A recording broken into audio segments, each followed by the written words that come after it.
What's up, Niners faithful? Drew Kerr, 49ers Sports Talk. Today's video, I'm going to be covering the massive breaking news of Justin Jefferson's $140 million contract and what that means in the ongoing saga of the Brandon Aiyuk contract extension negotiations. Let's get into it. So I just wanted to start with the on-surface details. Obviously, more details about this contract will come out, but this is what was reported by all the NFL insiders. Adam Schefter, I believe, reported it first. Could be wrong on that.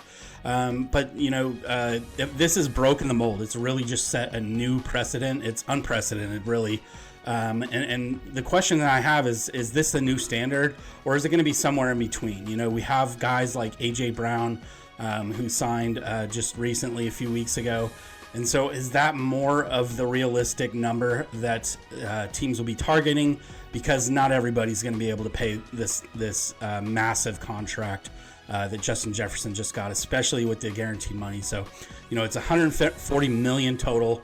There was $110 million guaranteed, and then $88.7 guaranteed at signing. So this is the highest paid non-quarterback. This previously was held by Nick Bosa last year when he got his highest non-quarterback contract from the 49ers. And I don't think that the Niners can really, the Niners can't climb up that ladder. They can't. They just really can't. And there's really no reason I don't think that they should, or that they definitely don't have to. Last year, I believe it was last year, maybe the year before, Tyreek Hill's $52.5 million set the bar for contract money at signing guaranteed.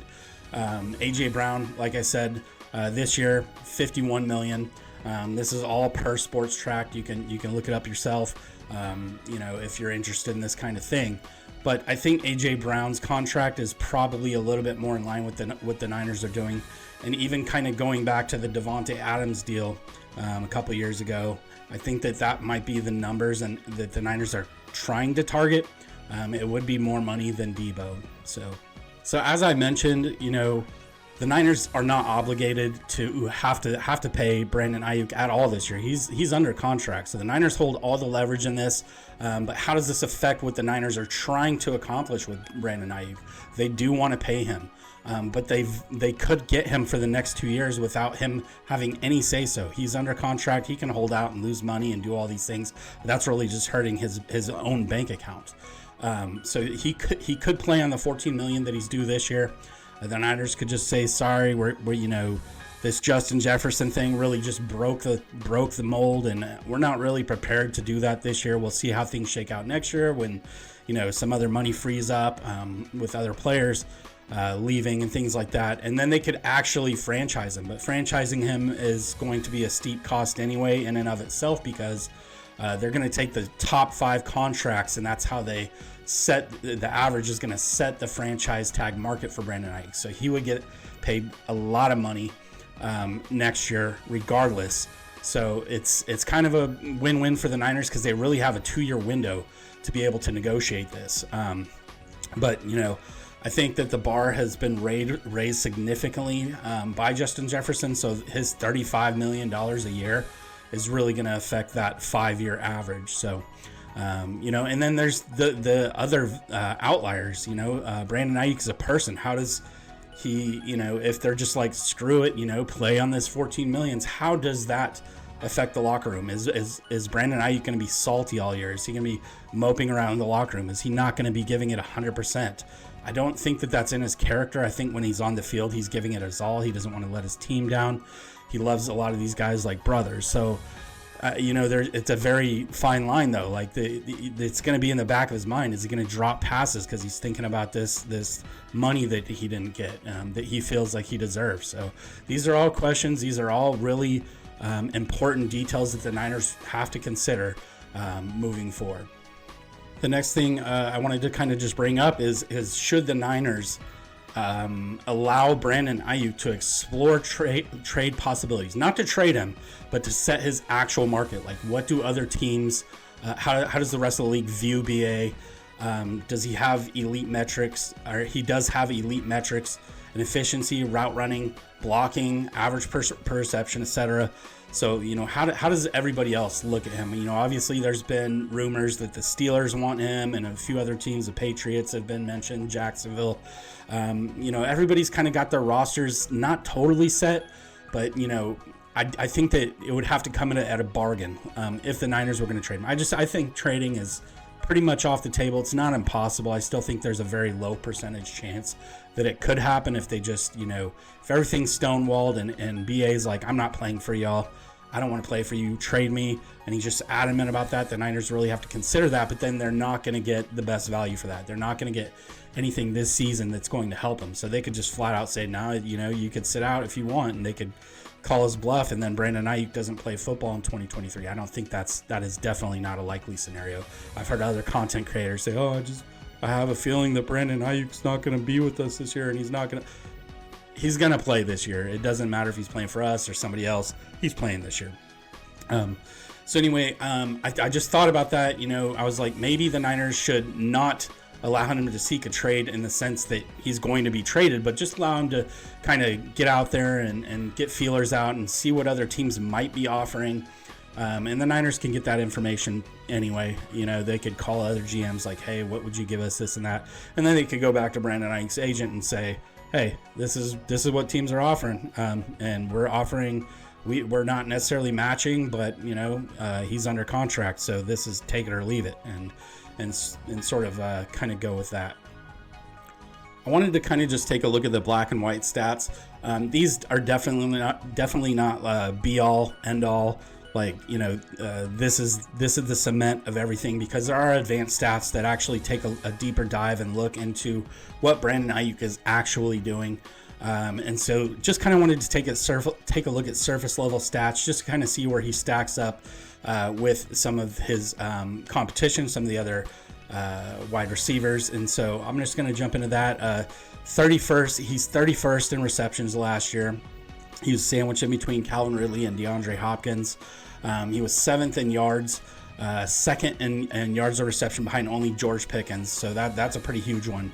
And especially with being as low as he is in receptions, not even in the top 15 or anything like that. He's probably expecting top 15 money, but he is having to share.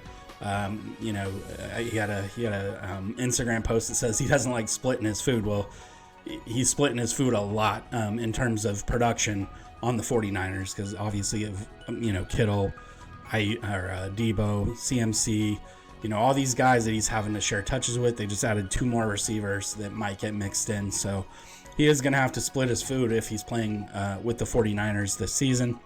He was 18th in touchdowns on this stacked team. He was 8th in first downs, so top 10 in getting first downs.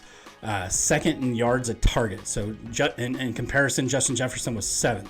And it's also notable that Kittle was 4th and Debo was 11th. So there you go. That's him sharing his food, so to speak. So just kind of a quick little encompass of his body of work,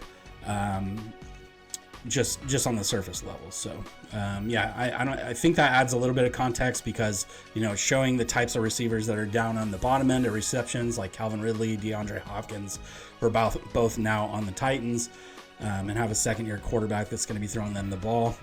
And then his own teammates on some of those other stats in terms of yards a target. This just goes to show how good Kyle Shanahan's offense is if he's got 3 guys in the top 11 of that stat. So the next thing, guys, is what is Brandon Aiyuk worth? What do you guys think he's worth? I personally don't think that he's worth the Justin Jefferson money. I don't think that anybody is. I don't think that CeeDee Lamb's going to get paid that type of money. Maybe he will, just because Jerry Jones is nuts and probably senile at this point.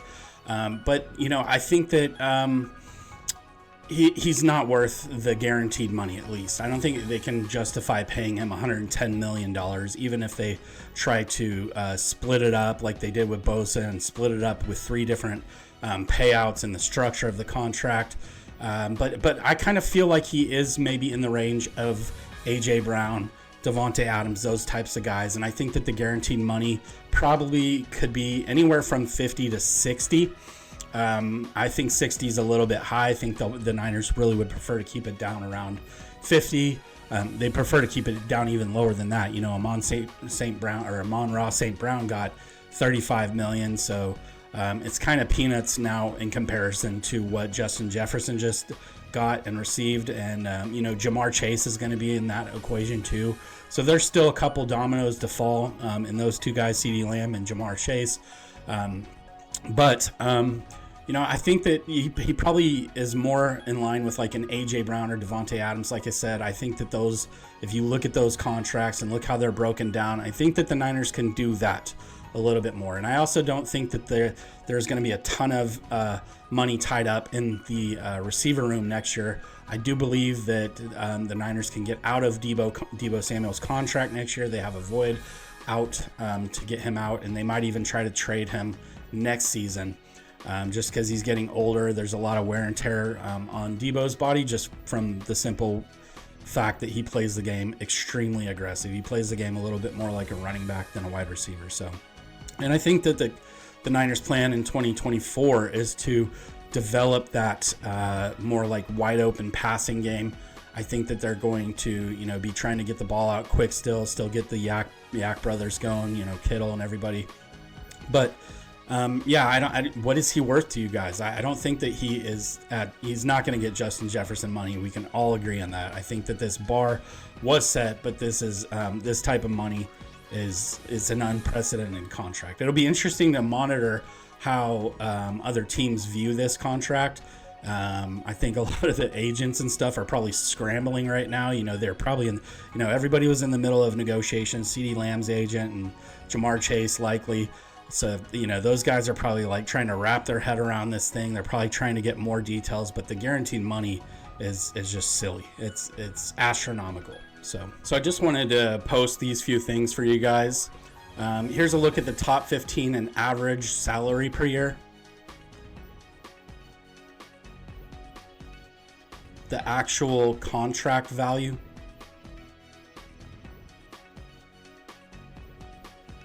The guaranteed money in total.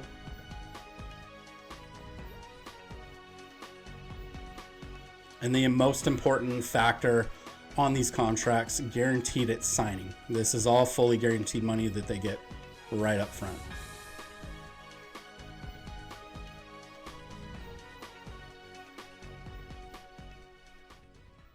So I'm not sure what the Niners' plans are now that this mega high bar has been set with Justin Jefferson's contract, but I do want to hear your guys' thoughts, so please leave a comment below. We could have some discourse in the comment section. As always, guys, thanks for watching, and we will see you in the next video. Appreciate you. Have a good one.